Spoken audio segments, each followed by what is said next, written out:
Hey there, horror movie tea sippers. The following podcast episode will contain spoilers for the movie we are about to review. If you have not seen the movie and do not wish to have anything ruined prematurely, please do not continue to watch or listen until you have seen the movie. And welcome to the Horror Movie Tea Podcast.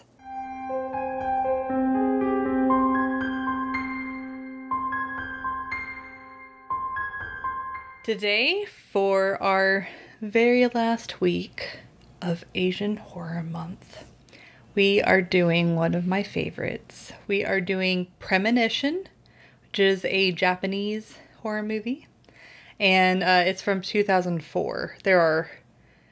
There's an English version that copied it, but anyways. But Was it set in an earlier year?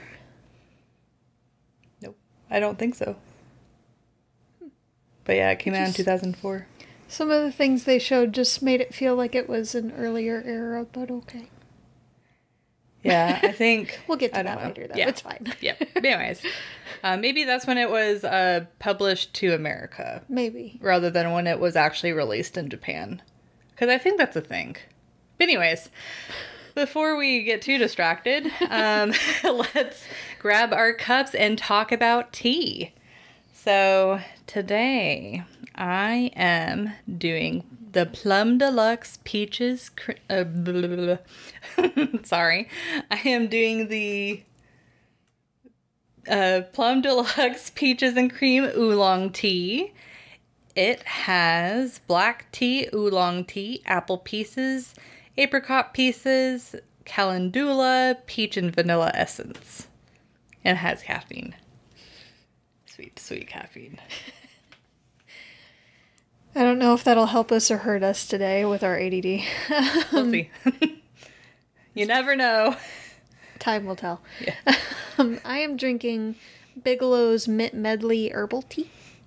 Ooh. It is caffeine-free and all-natural. And it has peppermint leaves, spearmint leaves, rose hips, lemon peel, and hibiscus. Ooh, rose hip. Oh, that sounds amazing. Gonna have to try that. Yeah. So this is a light, relaxing, but still kind of wakes you up with the mint kind of tea. So it's a good alternative for, I usually like the perfectly mint Bigelow tea. So this is like an uncaffeinated version, almost. Very nice. Good substitute. Yes. And we are drinking it in our merch cups. Yay! The I'm going to kill you at some point mug. And the please don't kill me mug. Because I'm the one instigating the rage. A lot of times, yes. But we love you. I don't even try. I'm just like, I just automatically... It's just a thing that happens. Yeah. Yep. But thank you, Plum Deluxe, for allowing us to continue to do what we love. And for our tea sippers out there, brew yourself a cup of tea, sit back, relax, and we hope you enjoy the review. And maybe comment on what your... Man, I can't talk. Sorry, guys. This bodes well. Comment on what tea you are drinking. We've got 3 more episodes to record today. Yeah. I'd be curious to know, though, if anyone has a tradition of brewing some tea before listening to us. I would love that, because we have the tradition of brewing tea before we listen to ourselves. Yes. Sometimes it's needed. Yes. But anyways, so the summary for Premonition, I upgraded to a digital version of my review. Anyways. So, while stopped at a roadside phone booth to use the internet, yes, it was back then. Beeping? It's the oven. Okay. Dang it, now I gotta start over. Sorry. Well, I heard beeping, insistent beeping. We would know if there's a fire. Okay. It'd be... I told you I'm ADD today. Yeah. It's okay. Steven is out there. Steven lives here too. Okay. Okay. While stopped at a roadside phone booth to use the internet, Hideki finds a scrap of newspaper with the obituary section showing his 5-year-old daughter. Trying to figure out what's going on, a truck suddenly hits his car, killing Nana, his daughter. 3 years later, Hideki is now divorced from his wife, Ayaka, who is researching paranormal psychics, still trying to believe in him. And she finds that there are people cursed to foresee the future, but can't stop it without huge consequences. Hideki then changes the future by saving his wife from a train derailment and becomes trapped in a loop, or a time loop, to make a choice regarding his own destiny. There's a kind of a lot to this one. There is. It is a lot to digest in this movie. Like, it's a very simple movie, but it's got a lot of layers to it. Yes. Yeah. But, so for entertainment, I will be honest and say this was Jess's first time watching it, but this was not my first. This was actually one of the very first Japanese horror films that I saw, or just like Asian horror films in general. I was a teenager back when I saw this, but I remember the days of yore. Yeah, in the days of my youth. Those are long gone now anyways. But like, this movie really pulls at your heartstrings. And like, I watched it with my best friend at the time, and we were bawling at the end of the movie. We were just hugging each other. We're like, it's okay. But anyways, before I get into the details about that, my point is, this isn't my go-to movie because it is so heavy. You kind of have to be in the mood to watch it. But it does give you a very unique sense of horror that not many movies in general give. And so it's like, instead of this being like a absolute go-to movie for me, it's more a, like, I will watch this over and over, but it's like my top 8 instead of my top 10, if that makes sense. But so for entertainment, I'm going to give this a 7.75. I couldn't quite give it an 8 since it's not one that I just automatically jump to watch, but it definitely does not deserve to be a 7.5. Like, it's definitely a great movie and one that I have watched over and over again.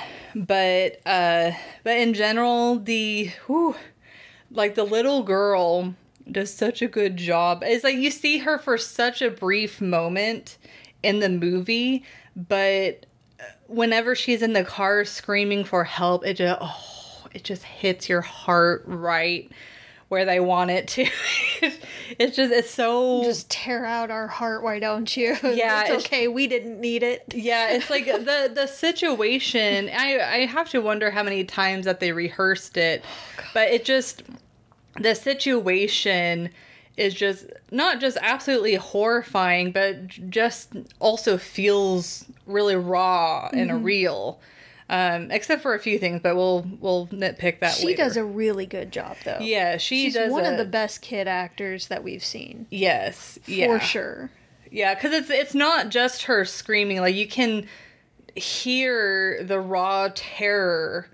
And then feel her panic. And then her reaction and stuff. Like, it truly does feel genuine. Yeah. It's crazy. And then the movie has some great camera angles that create, like, a sense of anxiety. Like, there's a part where Ayaka, the wife, or ex-wife at that point, she's going into this house to find what happened to the psychic that called her, and she's kind of like staring into the house, like wondering, but the camera angle has it to where her head is like a third of the screen, and so you're staring down this dark hallway that's the rest of the 2/3, and you're just expecting something to pop out. It just gives a sense of like the unknown and foreboding, and all of their camera angles, like towards the end, where after the father dies, the daughter is on the road, and you see they like zoom into her eyes, and you see the fire reflected in her eyes, and then the newspaper. It's just some really cool camera effects. So it's like, not only is the storytelling of this movie great, but the cinematography and the choices of angles and music, the soundtrack is just... Soundtrack's great. Yeah, it's like they all work together. It's like, I don't know. It's kind of artful. Yeah. It's like but it's not like, I wouldn't consider it an art film. No. It's very artistic, but tastefully so. Yes. And they don't slap you in the face with it repeatedly. Yeah, it's the very focus, subtle. Yeah, the focus is definitely more towards the story, but whenever the camera angle serves to complement the story, then that's when they use it. Yeah, they use the art to enhance it instead of focusing on it. Yeah, and then same with the music. Like, the music really, you can feel the heaviness of the tragedy and the loss and the suspense. Yeah, it's like they do just, all of those pieces work really well for the movie.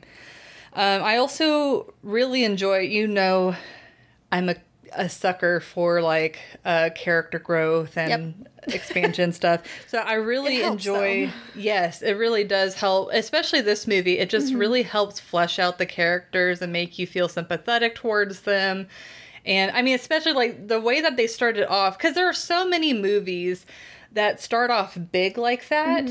But then they just jump to the story without really growing the character. Then you're like, well, I don't give a crap that happened. I don't give a crap of what's happening now. But the fact that, like, they kind of had a little scene of the mom and the daughter singing, and you see how playful the wife is with the father, and she's like, okay, we'll go back, but you have to sing a song with us. And so it's like you kind of get a little bitty taste of character development and what these characters are like, and then they throw this tragedy at you, and then they forward it 3 years ahead, and you get to see like how this tragedy affected them. Like, the character building and the character expansion is like just on target, and it feels real. And then I like how, like, whenever he first got the newspaper, it wasn't like, oh my god, I have to stop this now. It's more like, this can't be real. Like, he's trying to scratch off the face of his daughter on the newspaper because he can't believe what's going on. And that's what ultimately leads to the tragedy, because he didn't realize that he had to do something about it. And then once he figured out, okay, that actually happens, he then moves on, and whenever he gets the newspaper next, he's like, okay, now I'm going to try and stop it. So it's like, I like that kind of like build up and growth. And then it's also a very different type of horror where it's more like a tragedy in what he has to live without, if he does choose to live and not like interfere with the fate of his daughter, or he has to come to terms with the fact that if he dies, his daughter will live on. So it's kind of like at the end, it's very tragic that he kills himself, but at the same time, it's also what he had to do to make peace with himself. And then, yeah, as we iterated, it's a very heart-wrenching movie. Oh. Yeah, it's like afterwards we're supposed to watch like a very scary movie, and Jess was like, I need something a little bit more lighthearted. We chose a different horror movie that was a bit lighter. Yeah. We'll get to that in a few weeks. Yes. But my last point, though, and this is really my only nitpick with the movie, because overall, I mean, of course, the effects have definitely aged, and you will definitely, like, feel that this movie is older. But as far as, like, a storytelling aspect and all of that, it just hits all of the marks for me. But the one thing that I felt like was to a detriment of this movie is, it's like, I like the whole craziness that they had at the end where it's like almost a little bit trippy, but the movie would have been a lot stronger as if they kind of expanded on what, and were a little bit more clear on what actually happened to the other psychics. Because it's like you have one laying on the floor gripping the newspaper or gripping the photo of the newspaper, and then you have the other one who was another newspaper psychic, and he just kind of like poof. There was a smudgy outline, and that's about it. Yeah, it's like, it would have been cool. It's like, obviously it sounds like the people that have these are able to make these predictions have different fates, but it'd be cool like if it was all like a time loop stuff, if all of them like went missing, or so it's like they know like that something bad happens to them, but you don't find out until the very end what actually happens, or make it more clear exactly what happens to these characters, so that way you're kind of apprehensive on what's going to happen to the father. Mm-hmm.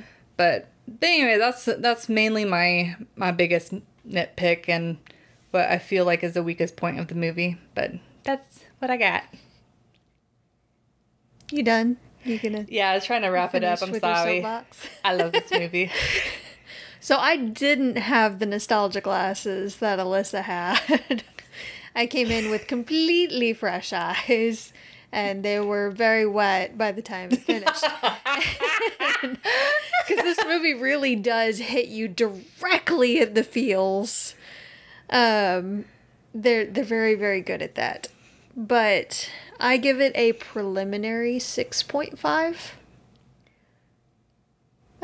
With the possibility of growing. Because this movie has so many layers to it and such depth to it, it's difficult to gauge fully what the rating should be. Mm-hmm. So it has the potential of increasing later with more viewings. But currently, I feel like it's a solid 6.5 for now. It is a very sad, unsettling horror.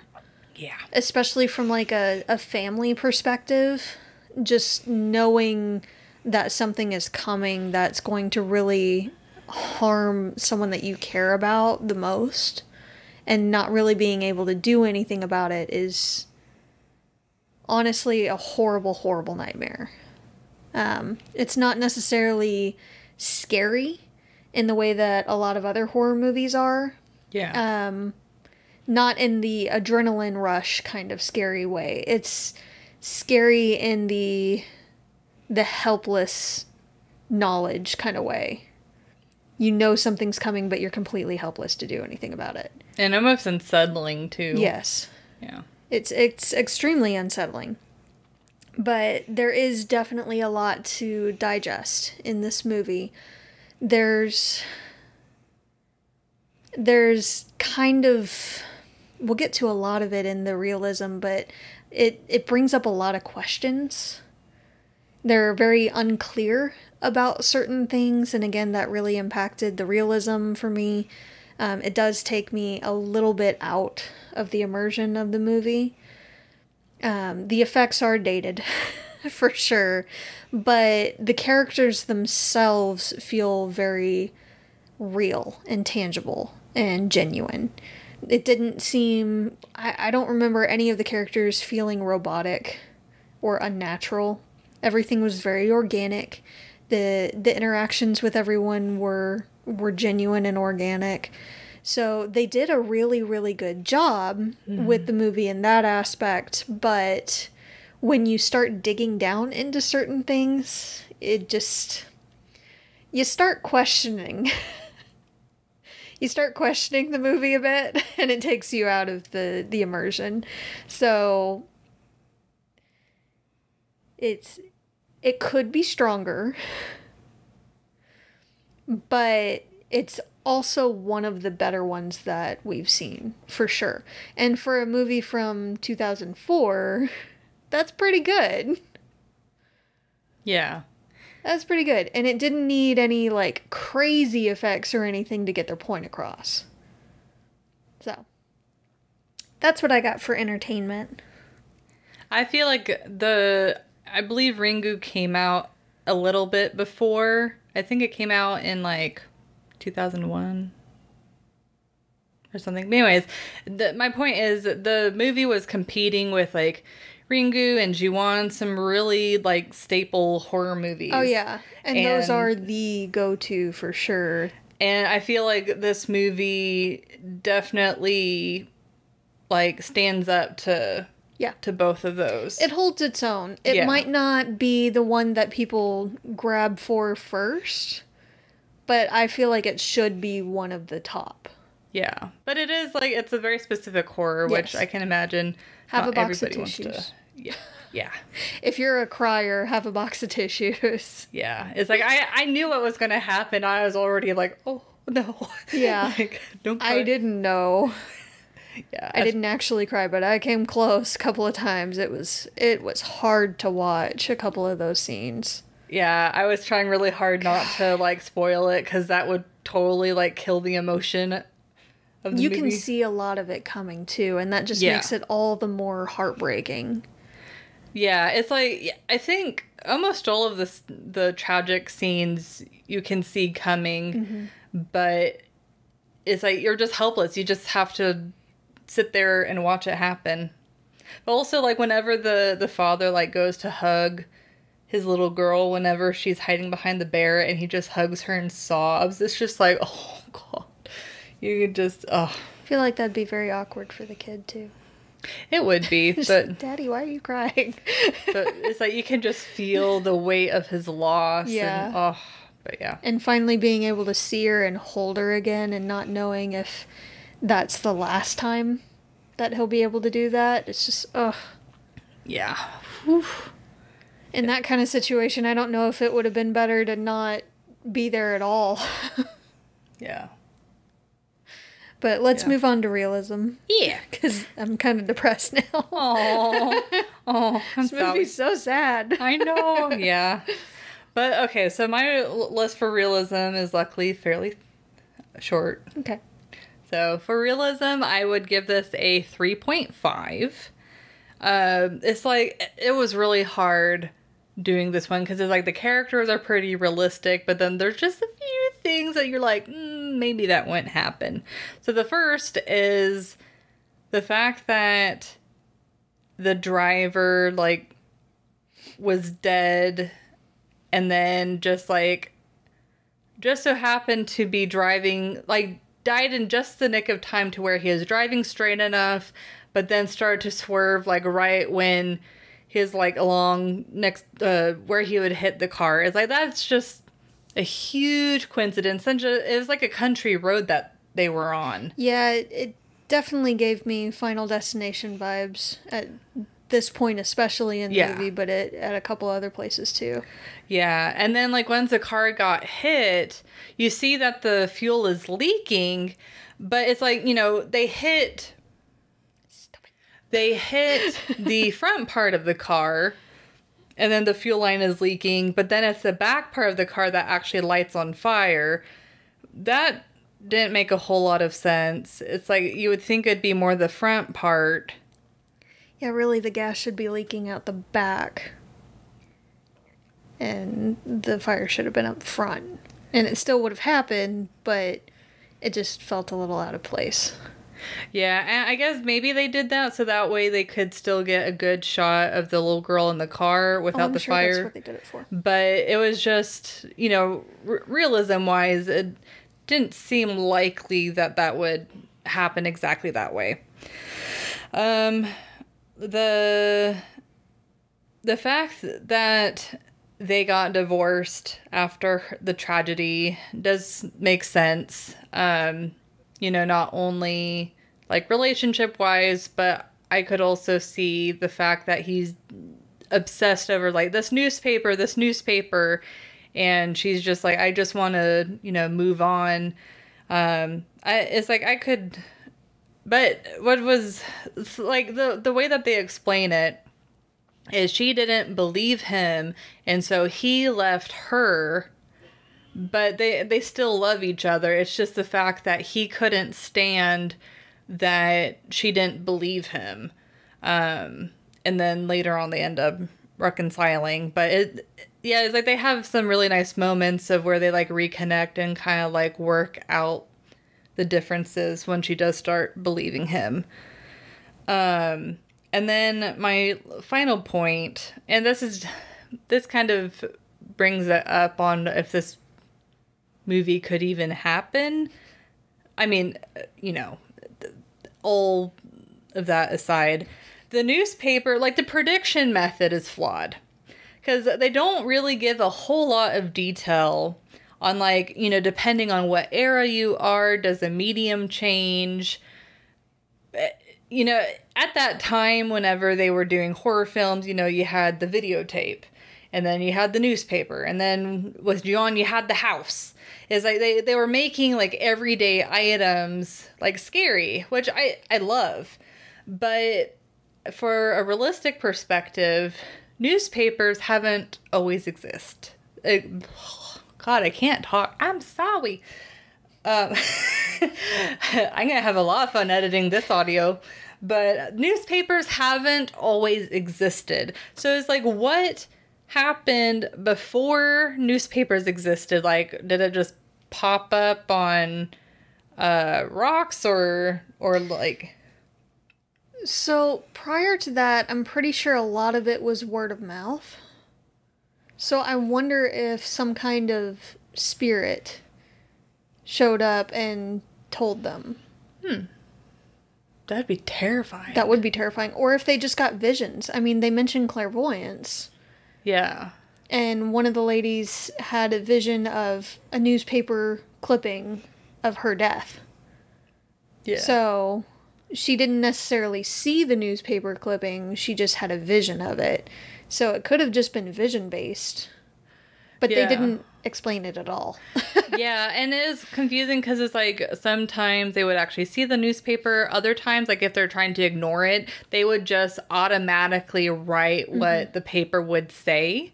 But it's like, it makes me wonder, and me and Jess were kind of like talking about this before we started recording. It'd be kind of fun if they updated this movie. And it'd be like you'd get like a text message or some sort of alert on your phone with the prediction. And it's like, I feel like, you know, with newspapers, it's kind of easy to ignore them. But like with a phone, where we use them for not just communication, like we use them for so many things, it would be so much harder to ignore the predictions. I think that would be kind of a fun remake. Get notifications, news notifications, which a lot of us do, or it pops up on your computer randomly, or they have any number of ways to do it nowadays. And that could also reflect on, you know, it could also symbolize the fact that, you know, in this day and age, it's very difficult for us to get away from technology. You know, it's like they could be like a double meaning type of thing, kind of like evolve the movie with more this day and age. But that's my thoughts. I feel like it was just kind of just the mode of prediction was a little bit weird, where it's like, oh, physical paper, then they write it down, and anyways, so that's all I got. So I gave it a 2. I was a bit more harsh on it because I have questions. Uh-oh. Always. So, like, the interactions themselves between the people are great. Yeah. And they make a lot of sense. Especially the separation and divorce. That is extremely common after losing a child. They each felt alone in a different way.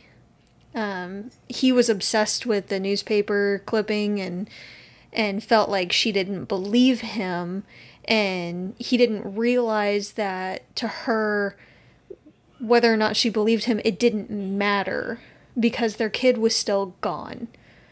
And she felt like he was not helping her or being present with her in the grieving process and moving on from it. So that was very realistic and heartbreaking. But extremely believable. And he also blamed himself for having them turn around in the first place, just so he could send something for work. Yeah. And then seeing the newspaper clipping and not doing anything about it. Though, to be fair, I feel like most people would be like, this is a joke, right? And be so confused that they wouldn't have time to do anything anyway. Yeah. So, but it's hard not to feel that guilt and blame yourself in that kind of situation. Yeah, for sure. So, that made a heck of a lot of sense. What didn't really make sense was, and they show this a lot more toward the end, but the truck driver, in each of the different scenarios, it was different. So only 2 of them actually kind of lined up, and both of them were when the little girl was in the car, like stuck in the car. So the truck driver was supposed to have had some kind of seizure or some kind of medical issue, and he died just before. And I mean, trucks swerve, so I get it. Usually they swerve the other way, but he was shown to be on the steering wheel. So his weight could have impacted it enough to swerve the opposite way. So that's fine, but then have it be consistent. Because in the scenario where he did get the girl out of the seatbelt and out of the car, he kept driving straight and hit the wife. And then in the other scenario, when all 3 of them died because they didn't turn around, it was the same truck that hit them. And it was complete bright daylight, when every other scenario was around 8 o'clock at night, dark. That'd have to change like the whole day. Exactly. Yeah. So it just didn't make sense there. They didn't explain any of that, and it just felt off. So, very Final Destination-y, like, no matter what you do, someone's dying kind of thing. Yeah. But, again, didn't quite make that much sense. What also didn't make sense was the manner of the psychic's deaths. So, like, the lady with the photo especially, they didn't explain her death at all.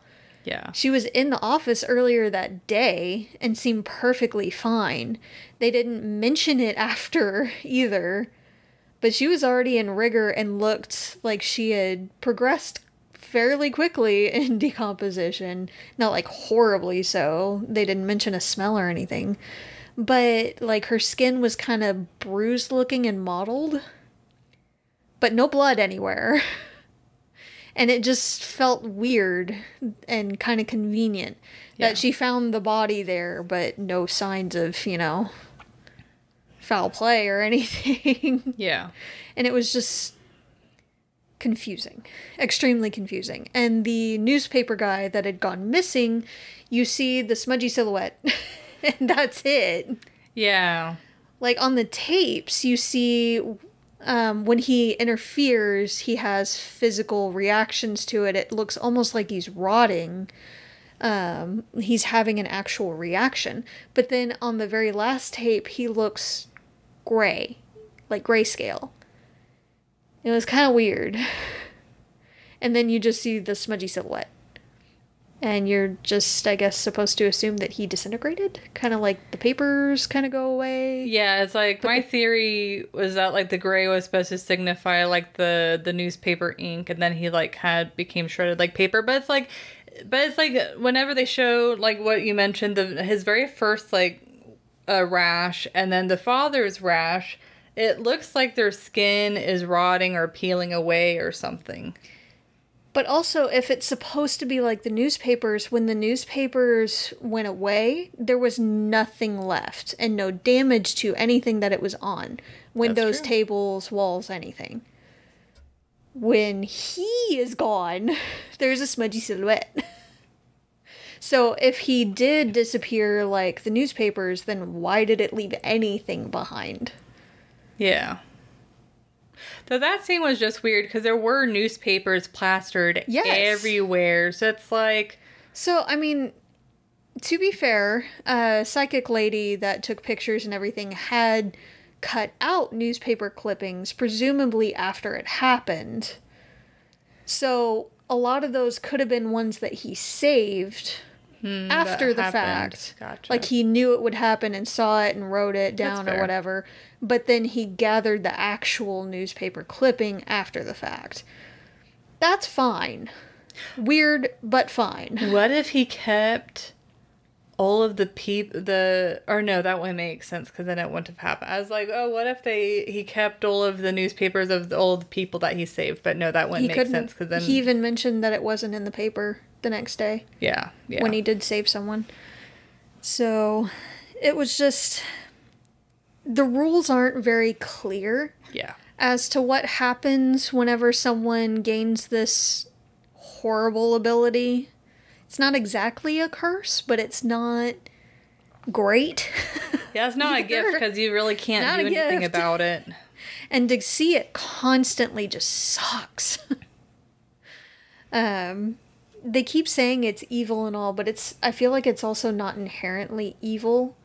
It sucks because it's all tragedy and everything, and it probably feels evil. Not really supposed to do anything about it because you have severe consequences, but it's also just knowledge, and technically, like, it's stuff that you would have actually probably seen on the news in the next couple of days anyway, which we're surrounded by.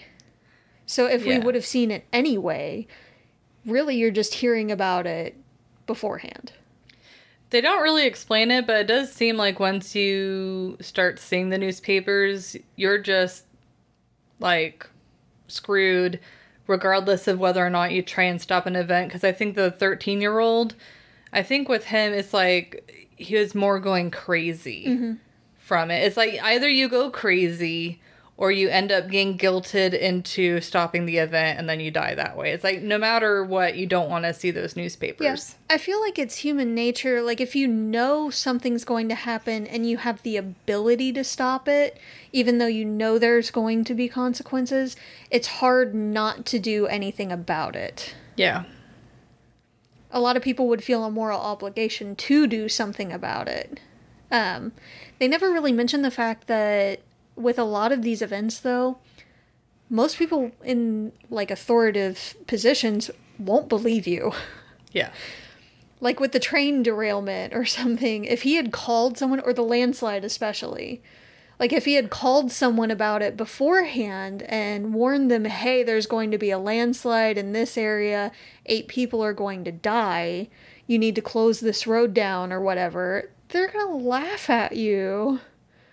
Or question the heck out of you and not do anything about it, probably.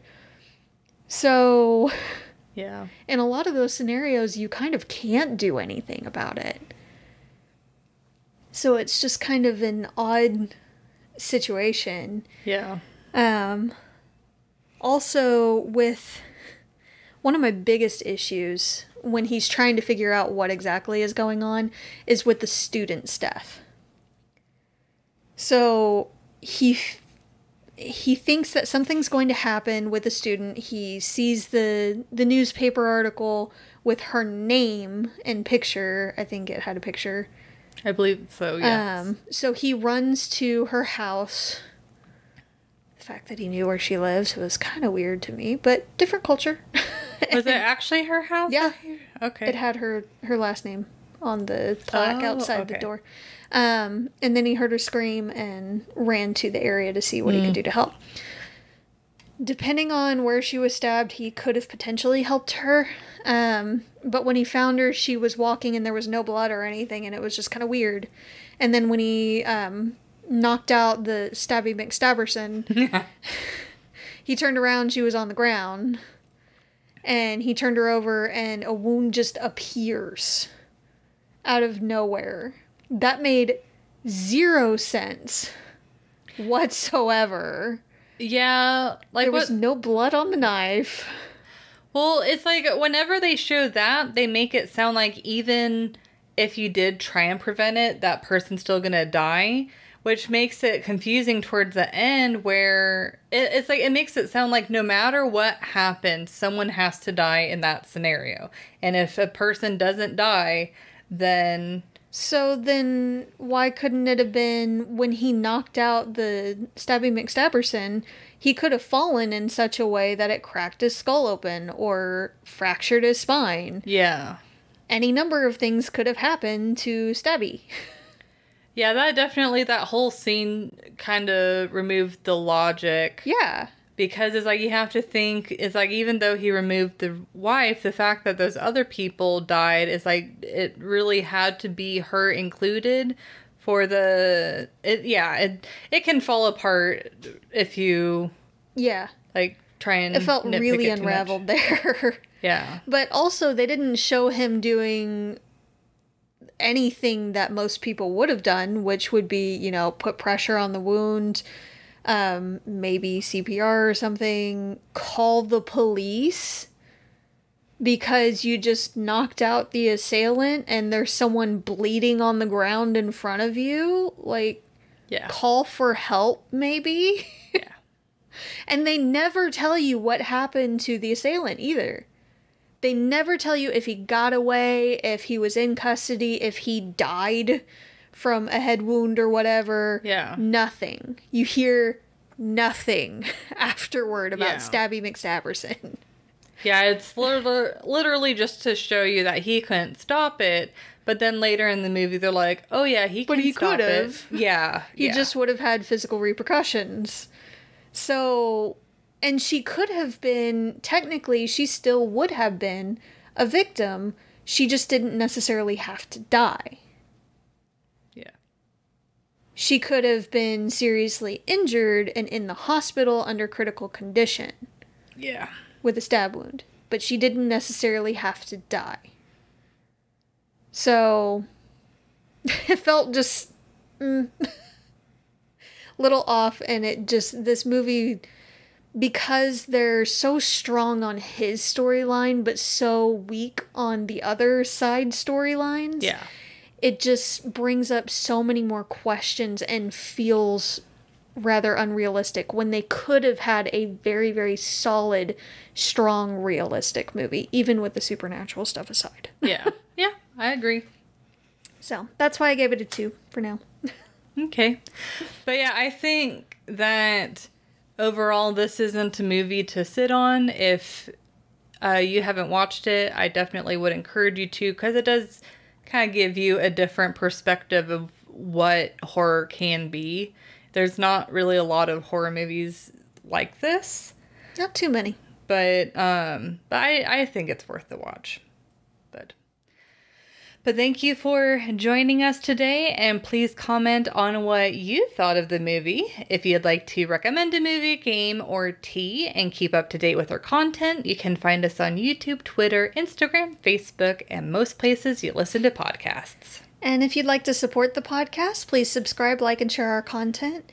If you'd like to support us monetarily, we do have a Teespring available and a PayPal. And we have our affiliate link with Plum Deluxe as well.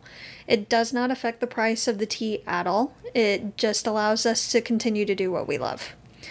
And you can find all the sites mentioned linked below. And until the next time, guys, stay safe and stay spoopy. Bye!